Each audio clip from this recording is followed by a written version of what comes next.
بص شوفوا كده، انا واقفه قدام ايه؟ حاجه كده مش طبيعيه. مش مصدقه عينيا. ركزوا معايا كده اللحظه، هو ده ايه ده اصلا؟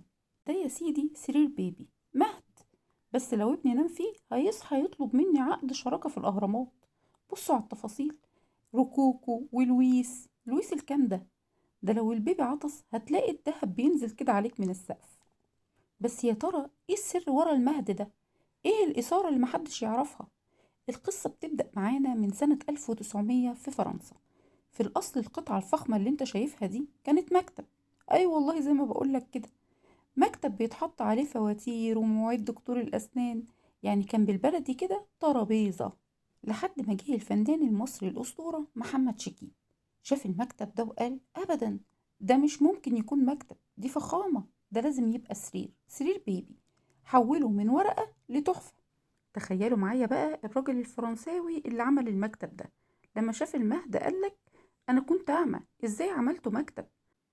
السؤال هنا بقى، أنت لو معاك الفخامة دي هتعملها سرير بيبي ملكي كده علشان ابنك يطلع وزير، ولا هتعملها ترولي قهوة عشان تعمل دماغ؟